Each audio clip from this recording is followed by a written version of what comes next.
ఈరోజే గురు పుష్యయోగం. జ్యోతిష శాస్త్రంలో ఈ రోజుకు అత్యంత విశేషమైన స్థానముంది. ఇది మహాశుభయోగం. గురువారం రోజు పుష్యమే నక్షత్రం కలిసి వస్తే గురు పుష్యయోగం ఏర్పడుతుంది. మరి ఎంతో విశేషమైన ఈ రోజు స్కాంద పురాణంలోని ఈ కథను వింటే చాలు జన్మల పాపాలు తొలగి కోటి జన్మల పుణ్యం వస్తుంది. మరి ఆ కథ ఏంటో ఇప్పుడు విందాం. పూర్వకాలంలో అవంతి దేశంలో కౌశికుడు అనే ఒక బ్రాహ్మణుడు నివసించేవాడు. అతడు తన కుల ధర్మాన్ని విడిచిపెట్టి వేశ్యాలోలుడై జీవిస్తూ ఉండేవాడు. ఒకనాడు కౌశికుడి ఇంటికి వృషభుడు అని ఒక యోగి వచ్చాడు. ఇక వేశ్యాలోలుడైన కౌశికుడు ఆ యోగిని పరమభక్తితో ఆహ్వానించి సేవలు చేసి పిండి వంటకాలు వండబెట్టి భోజనం పెట్టి పరిచర్యలు చేశాడు. దీంతో ఆ యోగి ఎంతగానో సంతోషించి కౌశికుణ్ణి అతని కుటుంబాన్ని దీవించి వెళ్లిపోయాడు. ఇలా కొంతకాలం గడిచిన తరువాత కౌశికుడు మరణించాడు. తరువాత కౌశికుడు దశాన్న దేశ రాజైన భద్రబాహుడి భార్యకు కడుపున పుట్టాడు. ఆ సమయంలో అంటే ఆమె కడుపుతో ఉన్న సమయంలో ఆమె యొక్క సౌతులు ఆమె గర్భవతి అయి వారసుని ఇస్తున్నందుకు అసూయతో ఆమె తిన్న తిండిలో విషాన్ని పెట్టారు. అయినా సరే ఆ భద్రబాహుడి భార్య చనిపోలేదు. నెలలు నిండగా ఆమె ఒక కొడుకుకు జన్మను ఇచ్చింది. కొన్ని రోజుల తర్వాత సవతలు ఆమెకిచ్చిన విష ప్రభావం వల్ల తల్లి కొడుకుల దేహాల నిండా వ్రణ అంటే పుండ్లు దేహమంతా పుట్టుకొచ్చాయి. దీంతో రాజైన భద్రబాహుడు వీటి నుంచి తల్లి కొడుకులను బయట పడేయడానికి ఎన్నో చికిత్సలు చేయించాడు. కానీ ఆ వ్రణాలు తగ్గలేదు. చివరికి రాజు విసిగిపోయి తల్లి కొడుకులను అడవిలో విడిచిపెట్టేశాడు. ఆ అడవులకు సమీపంలోనే ఒక నగరం ఉండేది. ఆ నగరంలో సంపన్నుడైన పద్మాకరుడు అని ఒక వైశ్యుడు ఉండేవాడు. ఒకరోజు పద్మాకరుడి దాసి అడవిలో విడిచిన తల్లి కొడుకులను చూసింది. వారిని వెంట పెట్టుకుని తన యజమాని దగ్గరకు తీసుకువెళ్లి వారిని రక్షించమని ప్రార్థిస్తుంది. దీంతో పద్మాకరుడు ఎంతో జాలిపడి వారికి తన ఇంటిలోని స్థావరాన్ని కల్పించి చికిత్స చేస్తూ ఉండేవాడు. ఒకరోజు ఆ వ్రణాల బాధతో రాకుమారుడు మరణిస్తాడు. దానితో కొడుకు చావు బాధను తట్టుకోలేక రాజపత్ని కుంగిపోతుంది. ఇలా రాజపత్ని ఏడుస్తూ ఉండగా శివయోగి అనే మహర్షి వారింటికి వస్తాడు. అతడు రాజపత్నిని చూసి ఓదార్చినా ఆమె శాంతించదు. అప్పుడు ఆ శివయోగి భస్మాన్ని తీసి చనిపోయిన ఆ బాలుడిపై చల్లగానే ఆ బాలుడు బతుకుతాడు. తరువాత ఆ భస్మం అంటిన చేతితో ఆ మాతాపుత్రుల శరీరాలను ఆ శివయోగి తాకుతాడు. దీంతో వారి మీద ఉన్న వ్రణాలు పోయి ఎంతో ఆరోగ్యంగా మారతారు. దీంతో ఆ రాకుమారుడికి భద్రాయువు అని పేరు పెడుతుంది తల్లి. అదేవిధంగా వైశ్యుడైన పద్మాకరుడికి ఒక కుమారుడు పుడతాడు. అతడు అలాగే భద్రాయువు ప్రాణ స్నేహితులుగా పెరిగి గురువుల వద్ద తమ తమ కులానికి సంబంధించిన విద్యలను భక్తి శ్రద్ధలతో నేర్చుకుంటారు. అలా పెరిగి వారు పెద్దవారవుతారు. ఒకనాడు మహర్షి భద్రాయువు వద్దకు వస్తాడు. అతడు అభ్యసించిన చదువును పరీక్షించి తెలుసుకుని ఇలా పలుకుతాడు. నాయనా, నీవు శివారాధన చెయ్యి. ఎలా చెయ్యాలో ఆ విధానాన్ని నీకు బోధిస్తాను. నీవు రోజు శంకరుణ్ణి ఆరాధించు. ఇలా చేస్తే నీకు సర్వత్రా జయమే కలుగుతుంది అని చెప్పి ధనుర్బాణాలను ఖడ్గాన్ని ఇస్తాడు. దీంతో ఆ రాకుమారుడు ఎంతో ఇష్టంగా పరమేశ్వరుని ఆరాధించడం మొదలు పెడతాడు. శివుడు ఎంతగానో సంతోషించి ఆ రాకుమారుణ్ణి అనుగ్రహిస్తాడు. దీనివల్ల ఆ రాకుమారుడికి అపూర్వ శక్తులు లభిస్తాయి. ఇలా ఉండగా ఒకసారి మహారాజైన భద్రబాహుడిపై మగధులు దండెత్తి ఆ మహారాజును ఓడించి మహారాజును బంధించి రాజ్యాన్ని ఆక్రమిస్తారు. ఈ సంగతి తెలుసుకున్న రాకుమారుడు పద్మాకరుడి అనుమతి తీసుకుని తన దేశానికి వెళ్లి ఏకాంగ వీరుడై మగధులను రణానికి పిలిచి తన పరాక్రమంతో విజయాన్ని సాధిస్తాడు. ఇక శివ కవచ ప్రభావం వల్ల శత్రువులు ప్రయోగించిన అస్త్రశస్త్రాలు రాకుమారుడికి ఎటువంటి హాని కలిగించలేకపోతాయి. అప్పుడు రాకుమారుడు వారందరినీ కూడా సంహరించి శత్రు రాజులను బంధించి సింహాసనాన్ని ఆక్రమిస్తాడు. వెంటనే చెరసాలలో ఉన్న తన తండ్రిని సవతి తల్లులను విడిపించి ఆ సింహాసనం మీద తన తండ్రిని కూర్చోబెడతాడు. అప్పుడు భద్రబాహుడు ఆనందంతో, నాయనా, నీవెవరో నాకు తెలియదు, కానీ నువ్వు నాకు చేసిన ఈ మహా ఉపకారానికి నేను, నా రాజ్యంలో ఉండే ప్రజలందరూ కూడా ఎంతగానో రుణపడి ఉంటాము అని చెప్తూ ఉండగా శివయోగి అక్కడికి వస్తాడు. అప్పుడు శివయోగి ఇలా పలుకుతాడు, రాజా, ఇతనెవరో నీవు గుర్తుపట్టలేదనుకుంటా. ఇతను మరెవరో కాదు, సాక్షాత్తు స్వయానా నీ పుత్రుడే. నీ భార్య, పుత్రుడు రోగగ్రస్తులు అయ్యారని పూర్వం నీవు అడవిలో విడిచావు కదా, మర్చిపోయావా? ఆ పుత్రుడే ఇతను.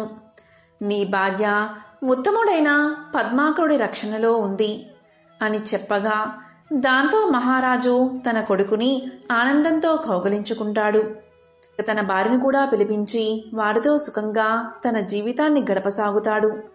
ఇలా ఉండగా ఒకసారి చంద్రాగదుడు అనే రాజు ఈ రాకుమారుడి యొక్క గుణగణాల గురించి వింటాడు. అప్పుడు అక్కడికి శివయోగి రాగా శివయోగి చంద్రాగదుడితో ఇలా పలుకుతాడు, మహారాజా, ఆలోచించకు. నీ కుమార్తె కీర్తిమాలినికి యోగ్యుడైన వరుడు అతడే, కాబట్టి అతనికిచ్చి వివాహం చెయ్యి అని చెప్తాడు. ఇంతకీ కీర్తిమాలిని ఎవరు అంటే పూర్వజన్మలో కౌశికుడితో ఉండే గడిపిన వేశ్య. కాని ఆమె శివయోగిని సేవించిన పుణ్యం వల్ల ఆ వేశ్య ఇప్పుడు చంద్రాగదుడి కుమార్తెగా పుట్టింది. శివయోగి ద్వారా విషయం తెలుసుకున్న చంద్రాగదుడు రాకుమారుడికి తన కుమార్తెనిచ్చి వివాహం జరిపిస్తాడు. ఇలా ఉండగా ఒకనాడు రాకుమారుడు అతని భార్య కీర్తిమాలినితో కలిసి అరణ్యంలో విహరించడానికి వెళ్తాడు. అక్కడ ఒక బ్రాహ్మణ దంపతులను ఒక పెద్ద పులి తరుముకుంటూ వస్తుంది. ఆ బ్రాహ్మణ దంపతులు భయంతో అటూ ఇటూ పరుగులు పెడుతూ ఉంటారు. అప్పుడు భయంతో కీర్తిమాలిని పొదల చాటున దాక్కుంటుంది. ఇక బ్రాహ్మణ దంపతులను కాపాడడానికి రాకుమారుడు పరిగెత్తుకుంటూ వెళ్లి ఆ పులిని బాణాలతో సంహరించడానికి ప్రయత్నిస్తాడు. అయినా ఆ పులి చలించదు.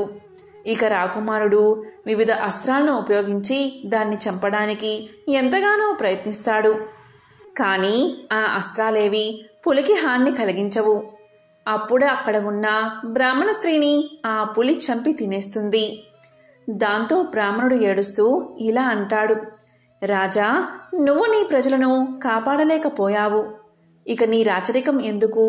ఇప్పుడు నీ ముందే నా భార్య పులినోట మరణించింది.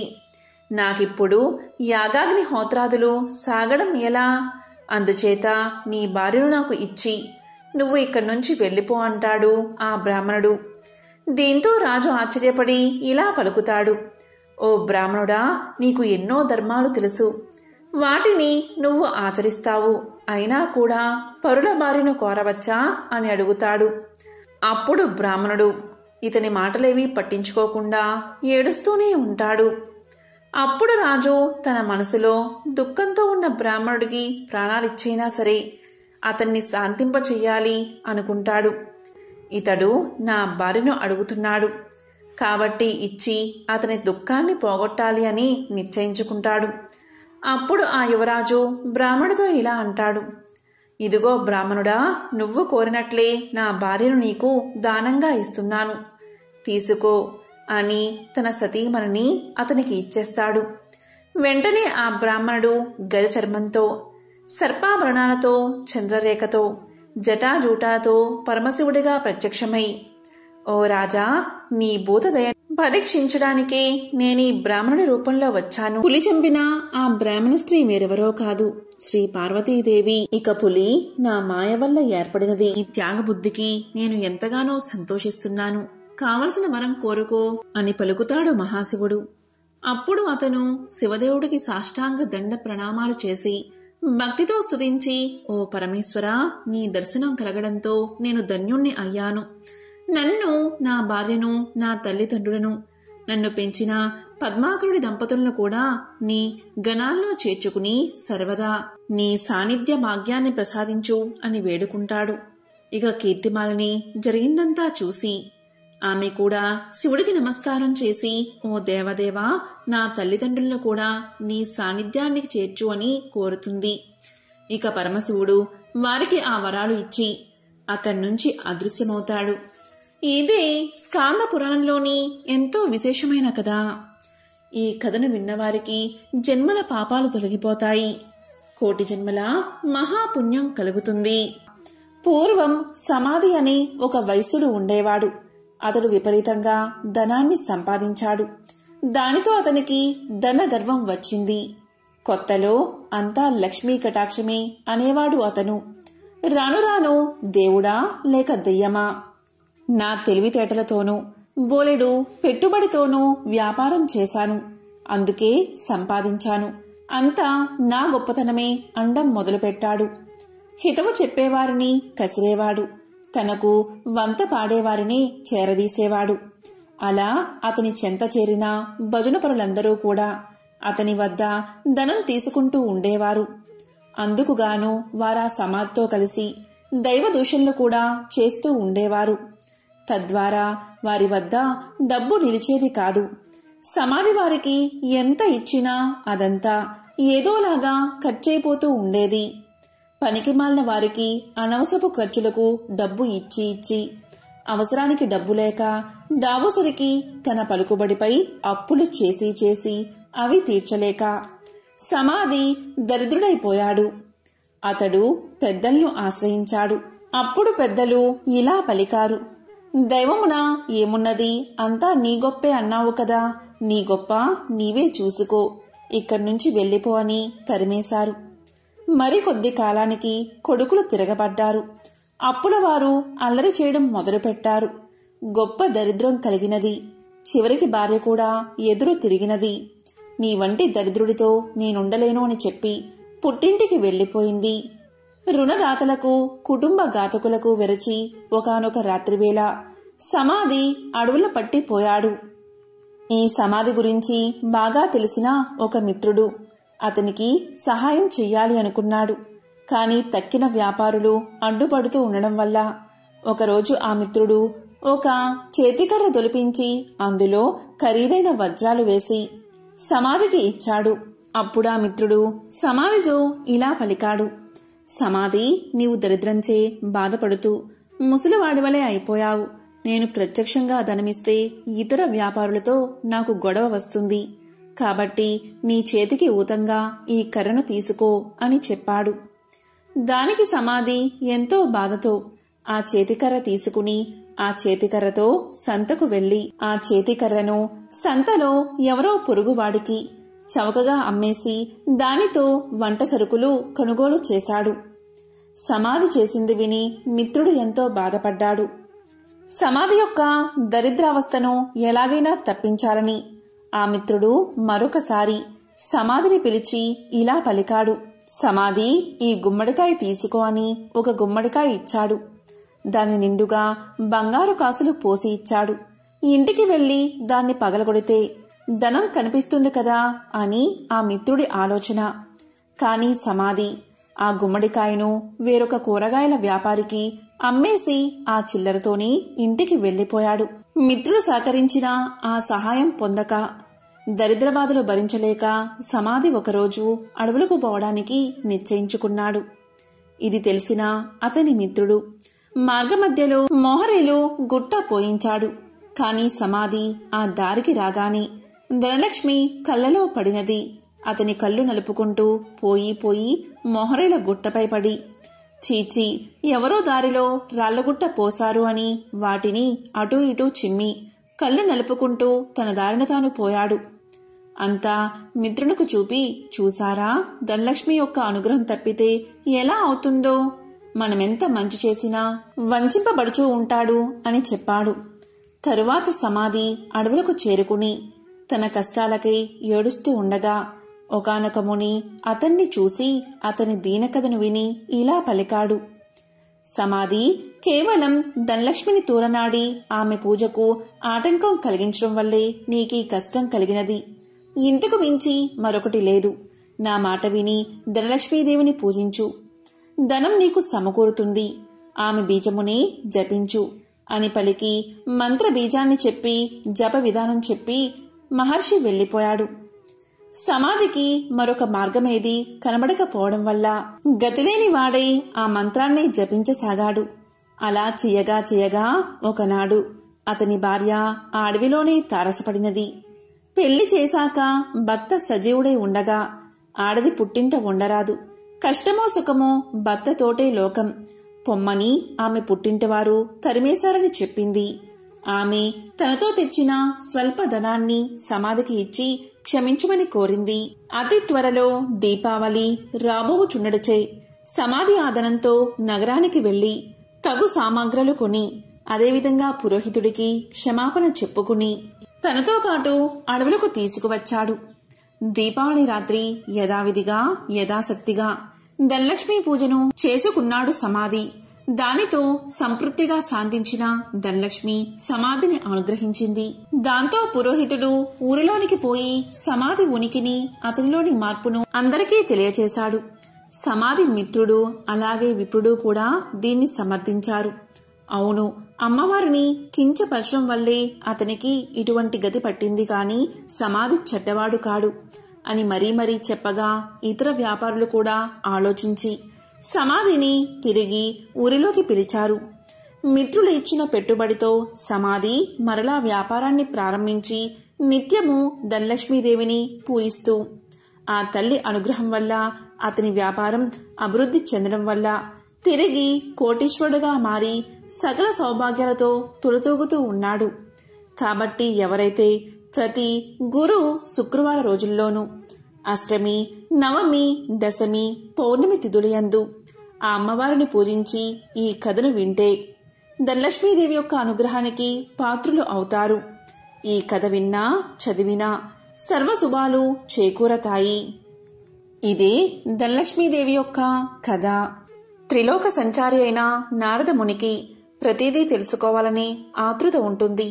ఇది మనందరికీ తెలిసిన విషయమే. అదేవిధంగా నారదముని ఒకసారి ఆతృతగా లక్ష్మీదేవిని ఇలా అడుగుతాడు. అమ్మా లక్ష్మీదేవి, మీరెప్పుడూ కూడా విష్ణుమూర్తి పాదాలను ఎందుకు నొక్కుతారు అని అడుగుతాడు. దానికి లక్ష్మీదేవి ఇలా సమాధానం చెప్తుంది. మానవుల నుండి భగవంతుడి వరకు గ్రహాలన్నీ తన్ను ప్రభావితం చేస్తాయని లక్ష్మీదేవి సమాధానం చెప్తుంది. ఈ గ్రహాల చెడు ప్రభావం శ్రీహరి పాదాలను నొక్కడం ద్వారా ముగుస్తుంది. కాబట్టి ఆమె తన శ్రీహరి పాదాలను నొక్కుతుంది అని సమాధానం చెప్తుంది. ఒక మహిళ చేతిలో దేవతల సర్వోన్నతుడైన బృహస్పతి నివసిస్తాడు. రాక్షసుల గురువు శుక్రాచార్యుడు మనుషుల పాదాలలో నివాసముంటాడు. భార్య తన భర్త పాదాలను నొక్కినప్పుడు గ్రహాల యొక్క చెడు ప్రభావాలను నివారించడంతో పాటు సంపద కూడా వృద్ధి అవుతుందని లక్ష్మీదేవి విష్ణు పాదాలను నొక్కడానికి కారణమని ఆమె ఎంతో సులువుగా నారదుడికి సమాధానం చెప్తుంది. లక్ష్మీదేవి ఐశ్వర్యానికి దేవత, జ్యేష్ఠాదేవి దారిద్ర్య దేవత. ఒకసారి వీరిద్దరికీ ఒక చిన్న అనుమానం వచ్చింది. ఆ అనుమానం ఏంటి అంటే తమలో ఎవరు చాలా అందంగా ఉన్నారో అని. ఈ విషయమై వీరిద్దరూ వాదించుకుంటూ ఉండగా వారికి ఎదురుగా ఒక వ్యాపారి వస్తువు కనిపించాడు. ఇక వాదించడం ఆపేసి ఆ వ్యాపారిని అడిగి నిజం తెలుసుకోవాలి అనుకున్నారు అక్కా చెల్లెళ్ళు. అలా అనుకున్నదే తడువుగా జ్యేష్ఠాదేవి లక్ష్మీదేవిలు అతడి ముందుకు వెళ్లి నిల్చున్నారు. తామిద్దరం ఎవరమో కూడా అతడికి వివరించి చెప్పారు. ఐశ్వర్య దేవత లక్ష్మీదేవి, దారిద్ర్య దేవత జ్యేష్ఠాదేవి ఇద్దరూ ప్రత్యక్షమై కనిపించి అలా అడిగేసరికి ఆ వ్యాపారికి నోట మాట రాలేదు.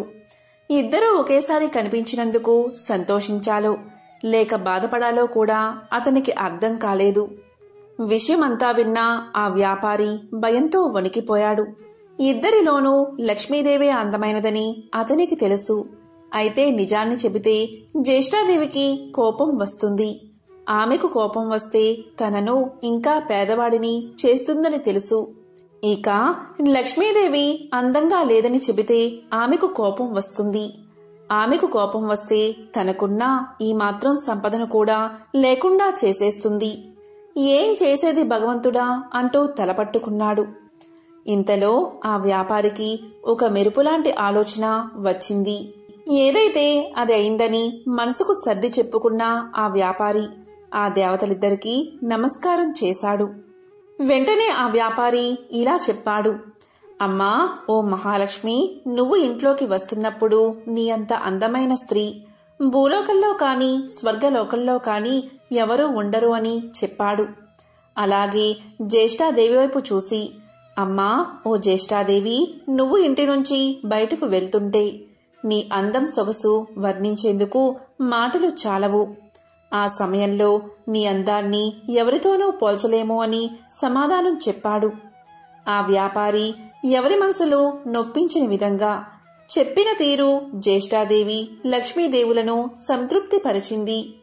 అతడు ఇద్దరిని విజేతలుగా నిర్ణయించాడని వారిద్దరూ అర్థం చేసుకున్నారు. దాంతో ఇద్దరూ అతడి నిర్ణయానికి సంతోషపడుతూ అక్కడ్నుంచి మాయమయ్యారు. ఇక్కడ అర్థం చేసుకోవాల్సింది ఏంటి అంటే, జ్యేష్ఠాదేవి లక్ష్మీదేవులు ఎవరికి వారు విజేతలమని అనుకుంటూ వెళ్లారే కాని నిజానికి నిజమైన విజేత ఆ వ్యాపారే. ఎందుకంటే అతడు ఐశ్వర్య దేవత అయిన లక్ష్మీదేవి అభిమానాన్ని పొందడమే కాదు, లక్ష్మీదేవి బద్ధ శత్రువైన జ్యేష్ఠాదేవిని సైతం సంతృప్తిపరిచాడు. కాబట్టి నిజమైన విజేత ఆ వ్యాపారే. లక్ష్మీదేవి అదృష్టానికి శుభానికి సంకేతం, అయితే జ్యేష్ఠాదేవి దరిద్రానికి సంకేతం. పురాణాల ప్రకారం లక్ష్మీదేవి జ్యేష్ఠాదేవులు ఎవరు ఎక్కడ ఉండాలి అనే విషయం గురించి చర్చలు మొదలవుతాయి. ఈ క్రమంలోనే లక్ష్మీదేవి వెళ్లి సముద్ర గర్భంలో దాక్కుంటుంది. సముద్ర గర్భం నుంచి తను బయటికి రావాలని జ్యేష్ఠాదేవి కోరడంతో తాను బయటకు వచ్చి ఏ ప్రదేశంలో కొలువై ఉండాలో తెలియచేస్తుంది. ఈ విధంగా సముద్ర గర్భం నుంచి బయటకు వచ్చిన లక్ష్మీదేవి తాను పసుపు కుంకుమల్లో కొలువై ఉంటానని చెప్తుంది. అందుకే ఏదైనా శుభకార్యాలలో పసుపు కుంకుమలకు అంత ప్రాధాన్యత ఇస్తాము. పెళ్లి పత్రికలకు కూడా పసుపు కుంకుమ రాయడం వల్ల సాక్షాత్తు లక్ష్మీదేవిని ఆహ్వానించినట్లు. ఇలా పసుపు కుంకుమ రాయడం వల్ల ఆ పెళ్లిలో ఎలాంటి ఆటంకాలు లేకుండా లక్ష్మీదేవి కృప నూతన వధూవరులపై ఉంటుందని భావిస్తారు. అందుకే వివాహ ఆహ్వాన పత్రికలకు పసుపు కుంకుమలు రాస్తారని పురాణాలు చెబుతున్నాయి. మనం లక్ష్మీదేవి చిత్రపటాన్ని చూసినప్పుడు ఆమెకు గుడ్లగూప వాహనంగా ఉండడాన్ని చూస్తూ ఉంటాం. లక్ష్మీదేవికి గుడ్లగూప ఎలా వాహనమైనది అనే ప్రశ్న మనల్ని పట్టి పీడుస్తుంది. దానికి సమాధానం ఇప్పుడు తెలుసుకుందాం. ఒకప్పుడు కౌశికుడు అని ఒక గొప్ప విష్ణుభక్తుడు ఉండేవాడు. అతడు గొప్ప సంగీత విద్వాంసుడు. సుమధురమైన తన గాన మాధుర్యంతో మహావిష్ణువుని ప్రసన్నం చేసుకున్నాడు. స్థూల శరీరాన్ని విడిచిన తర్వాత విష్ణులోకాన్ని చేరుకున్నాడు. శ్రీహరి తన ప్రియభక్తుణ్ణి స్వాగతించి అతని గౌరవార్థం అంతరంగిక సంగీత సభ ఒకటి ఏర్పాటు చేశాడు. ఆ సభలో దేవర్షి నారదుడికి ప్రవేశం లభించలేదు. తుంబురుడికి సకల మర్యాదలతో స్వాగతం చెప్పారు. తనకు ప్రవేశం లేకపోవడం అటుంచి తన ప్రత్యర్థి అయిన తుంబురుడికి స్వాగత సత్కార్యాలు లభించడం చూసిన నారదుడు ఎంతో మండిపడ్డాడు. అయినా తమాయించుకుని లక్ష్మీదేవి మందిరంలోంచి లోనికి పోవడానికి ప్రయత్నం చేశాడు. అక్కడ కూడా లక్ష్మీదేవి యొక్క చెలికత్తెలు నారదుడికి అడ్డుపడ్డారు. దానితో ఎంతో కోపగించిన నారదుడు మహాలక్ష్మిని శపించాడు. అది తెలిసిన వెంటనే లక్ష్మీనారాయణులు నారదుని ముందు ప్రత్యక్షం అయ్యారు. తమను మన్నించమని వేడుకున్నారు. అప్పటికి నారదుడి కోపం శాంతించింది. తన తొందరపాటుకు పశ్చాత్తాపం మొదలైనది. శరీరమంతా చెమటలు పట్టాయి. కీలరిగి వాత పెట్టడం బాగా తెలిసిన నారాయణుడు చేసిన దానికి సిగ్గుపడుతున్న నారదుణ్ణి చూసి ఇలా పలికాడు. నారదా, నీ కోపం కారణం నాకు తెలుసు. నిజానికి భక్తి జ్ఞానములయందు శీలవర్తములయందు తుంబురుడు నీకన్నా కపటి కాడు, గర్విష్ఠుడు కాడు. కపట భక్తిని ప్రదర్శించేవారు ఎన్ని తీర్థాలు సేవించినప్పటికీ వ్యర్థం. భక్తి శ్రద్ధలతో నన్ను కొలిచేవారికి అవశ్యం వశుడనే. సంగీతం చేత నన్ను చేరవచ్చునని చాటి చెప్పడానికే కౌశిక తుంబురను నేను సత్కరించాను. నీ శాపానికి ఏమీ బాధపడకు, లోకహితమే జరుగుతుంది, చింతించవద్దు అని చెప్పాడు నారాయణుడు. నారదునికి అప్పటికి జ్ఞానోదయమైనది. ఓ దేవదేవా, నా తప్పులను క్షమించు, అవివేకి వలె ప్రవర్తించాను, నన్ను కాపాడు. తుంబురా కౌశికుల వలె సంగీతంలో మేటినైతే ఇంతటి విపరీతం జరిగి ఉండేది కాదు కదా అంటూ కట్టెలు తెంచుకుని ప్రవహిస్తున్న కన్నీటి వరద మధ్య నారదుడు నారాయణుడి పాదాల మీద పడ్డాడు. భక్తుని పశ్చాత్తాపం భగవంతుడి హృదయాన్ని కరిగించింది. తన దివ్య హస్తాలతో నారదుణ్ణి పైకి లేపాడు నారాయణుడు. ధైర్యాన్ని చెప్పాడు. సంగీతం నేర్చుకోవాలన్న కుతూహలం నిజంగా ఉంటే తాను చెప్పినట్లు చెయ్యమన్నాడు. ఉత్తరాన మానస సరోవరానికి అవతల ఒక పర్వత శిఖరముంది. దానిమీద ఒక దివాంతం ఉంది.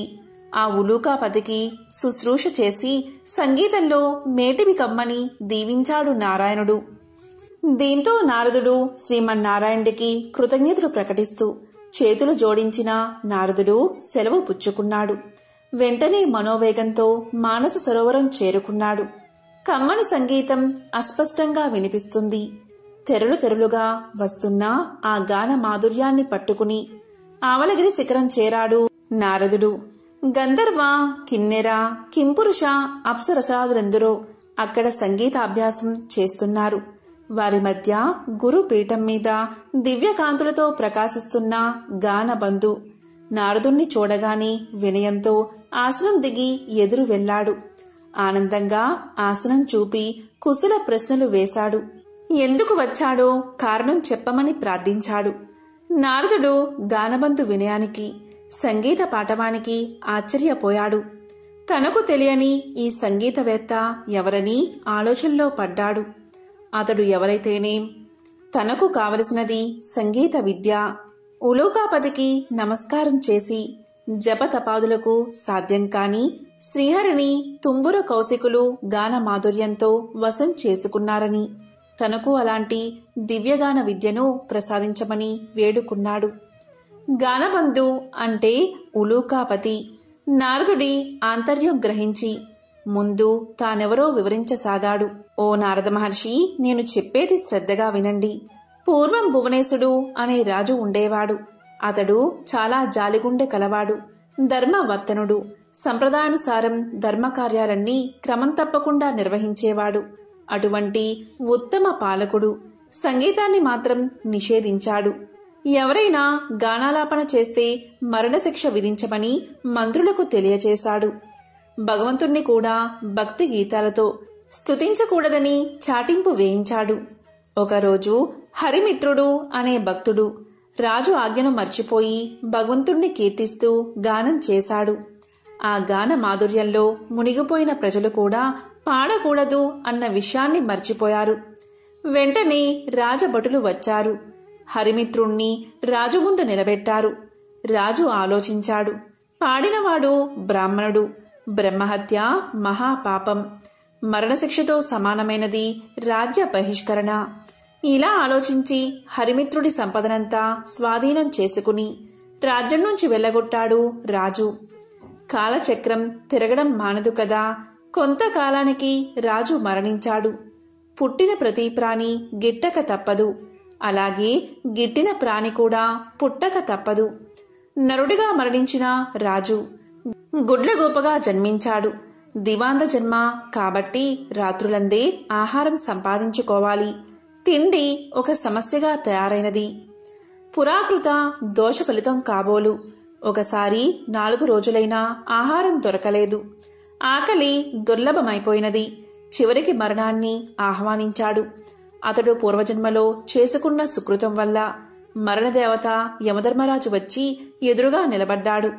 ప్రాణం తీయకుండా ఎదురుగా నిలబడ్డ యముణ్ణి చూసి, ధర్మరాజా, ఎందుకు ఈ విధంగా నన్ను బాధపెడుతున్నావు? నేను గత జన్మలో రాజుగా ప్రజలపై ఎంతవరకు దయాదాక్షిణ్యాలు చూపించాలో అంతవరకు చూపించాను. నీవెందుకు నాపై దయ చూపవు అన్నాడు భువనేశుడు. దివాంద స్థితికి యమధర్మరాజు ఎంతో జాలిపడ్డాడు. తాను చేసిన తప్పేమిటో తెలియకుండా ఎవరైనా శిక్ష అనుభవించడం ధర్మం కాదు కదా, తెలిసినప్పుడే కదా పశ్చాత్తాపం కలిగేది. అలా ఆలోచించి అసలు విషయం చెప్పాడు యమధర్మరాజు. దివాందమా, నీవు రాజుగా ఉన్నప్పుడు అనేక సత్కార్యాలు చేసిన మాట నిజమే. కాని పరమాత్ముణ్ణి వేద మంత్రాలతో మాత్రమే స్తుతించాలని శాసించడం నీ మూర్ఖత్వం. పరమ పావనమైన సంగీతంతో హరికీర్తన చేసిన హరిమిత్రుణ్ణి శిక్షించిన పాపం తక్కువైంది కాదు కదా. ఆ పాప ఫలితం కొండంతై నీకు లభించిన పుణ్యఫలానికి మించిపోయింది. అదే నేడు నిన్ను పట్టి పీడిస్తుంది. విష్ణు భక్తులకు చేసిన కీడు నీకీ అవస్థ తెచ్చిపెట్టింది. దీని నుంచి బయటపడ్డం ఎవరికీ సాధ్యం కాదు. సమవర్తి చెప్పింది విన్నాక, అంటే యముడు చెప్పింది విన్నాక గాని దివాందానికి తాను చేసిన తప్పేమిటో అర్థం కాలేదు. ఏ మార్గంలో అయినా భగవంతుణ్ణి స్తుతించవచ్చు అనే జ్ఞానం కలిగింది. చేసిన తప్పుకు క్షమించి ఎలా అయినా బయటపడే మార్గం చూపించమని ధర్మదేవత పాదాల మీద పడ్డాడు. దీంతో యముడి హృదయం కూడా ద్రవించింది. ఉలూకరాజా, చేసిన తప్పుకు శిక్ష అనుభవించక తప్పదు. దేనికి మించిన శిక్ష అనుభవించినచో శిక్షాకాలం తగ్గుతుంది. అంగీకరిస్తే ఆ గుహలోనికి రా. అందులో నీ గత జన్మ దేహముంది. అందుండి రోజుకు కొంత మాంసాన్ని చీల్చుకుని భక్షించు. అది పూర్తయిన తర్వాత నీకు శుభం కలుగుతుంది అని దీవించి వెళ్ళిపోయాడు. ఓ మహర్షి, ఆ దురదృష్టవంతుణ్ణి నేనే. ఆ తరువాత నేనొక రోజున నా శవం వద్ద కూర్చుని ఉండగా దివ్య తేజస్వి అయిన ఒక బ్రాహ్మణుడు రథంలో పోతూ నా ముందున్న శవాన్ని చూసి రథాన్ని ఆపాడు. దగ్గరకొచ్చి చూసి, ఇది భువనేశుని కాయం వలె ఉన్నది. ఇది ఇక్కడెలా పడి ఉన్నది? దీన్ని ఈ పక్షి తినడమేమిటి అంటూ ఆశ్చర్యాన్ని ప్రకటించాడు. అప్పటికి నేను ఆ విప్రుణ్ణి గుర్తించాను. అతడు నా చేత బహిష్కరించబడిన హరిమిత్రుడు. వెంటనే అతని పాదాలపై పడి ప్రార్థించాను. తప్పుకు క్షమించమని అడిగాను. దుఃఖాశ్రువులు నేల రాలుతూ ఉండగా యమధర్మరాజు తెలియచేసిన విషయమంతా వివరించాను. హరిమిత్రుడు అది విని చలించిపోయాడు. తన అంతరంగ భావమునకు అనుగుణంగా ఇలా పలికాడు. నీ బాధలు చూస్తుంటే నాకెంతో విచారం కలిగింది. నీవు నా ఎడల చూపిన కాఠిన్యం నేను ఆ రోజునే మర్చిపోయాను. నీవు అనుభవించిన బాధ ఇక చాలు. ఈ క్షణం నుంచి నీకు బాధన్నది లేకుండా ఉండుగాక. గొప్ప సంగీత విద్వాంసుడివై లోకంలో ఉత్తమ సంగీత విద్యను బోధిస్తావు కాక అంటూ అతడు నా కృతజ్ఞతను స్వీకరించి వైకుంఠానికి వెళ్లిపోయాడు. అతని దీవెనలు ఫలించి నేను ఇలా ఉన్నాను అంటూ గానబంధు తన కథంతా వివరించాడు. ఆ తరువాత నారదుడు గానబంధు విద్వాంసుని శిష్యుడయ్యాడు. తొలి రోజుని సంగీతం ఎలా నేర్చుకోవాలో అనే విషయం మీద పాఠం చెప్పాడు. సంగీతం ఒక దివ్య కళ అన్నాడు. తపంతో కాని తామసంతో కాని అది పట్టుబడదు అన్నాడు. కళ కోసం జీవితాన్ని అర్పించాలి అన్నాడు. కష్టపడి నిరంతరం సాధన చేస్తే ఎవరైనా అపురూపమైన ఈ కళలో ఆధిక్యం సాధించవచ్చు అన్నాడు. గౌరవభావం మొహంలో ఉట్టిపడుతూ ఉండగా వినయంగా తలవంచుకుని ఆలకించాడు నారదుడు. ఆ సాధన అలా 1000 ఏళ్లు గడిచాయి. కఠోరమైన దీక్షతో నారదుడు 3 లక్షల రాగాలలో మంచి ప్రావీణ్యం గడించాడు. సహపాఠులంతా పొగడేస్తుంటే సంగీతంలో ఇక తనకు తిరుగులేదనే గర్వంతో ఉబ్బిపోయాడు. అమిత ఆనందంతో గురువును చేరి కృతజ్ఞతలు చెల్లించాడు. గురుదక్షిణ చెల్లిస్తాను, ఏమి కావాలో సెలవివ్వమన్నాడు. ఎంతటి కోరికైనా సంశయించవద్దు అన్నాడు. శిష్యుడి పలుకులు విన్న ఆ గురువు ఎంతగానో సంతోషించాడు. ఓ మహర్షి, దేవశులైన మిమ్మల్ని నేనేమి కోరగలను? దివాందమునకు కావలసిన అవసరాలు ఏముంటాయి? శిష్యుడివి అయినందున ఏదో ఒకటి కోరుకోక తప్పదు. ఈ ధరాతలం నిలిచి ఉండే వరకు సంగీత కళతో పాటు నేను సైతం లోకంలో గుర్తుండేలా వరాన్ని ప్రసాదించు అని తన మనసులోని మాటను బయట పెట్టాడు. అప్పుడు నారదుడు విశాలంగా నవ్వాడు. ఓ గురువర్యా, ఇది మరీ చిన్న కోరిక. ఈ చిరు కోరిక మీకున్న సంగీత పాండిత్యం తీర్చగలదు. శిష్య ప్రశిష్య కోటి వలన భూతలమున సంగీత కళ నిలిచి ఉన్నంత వరకు మీ కీర్తికి అంతులేదు. మీరు చేసిన ఈ మహోపకారానికి గురు దక్షిణిగా లక్ష్మీనారాయణల కటాక్షం, వారి సేవా భాగ్యాన్ని, శాశ్వత సన్నిధానమును ప్రసాదిస్తున్నాను.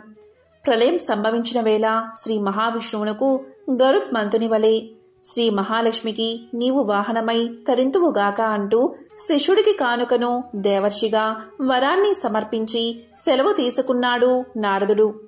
ఈ విధంగా గానబంధు అనే గుడ్లగూప లక్ష్మీదేవికి వాహనంగా మారింది. ఓం శ్రీ మహాలక్ష్మియే నమః. ఓం నమో నారాయణాయ. ఓం శ్రీ మాత్రే నమః. ఓం నమః శివాయ.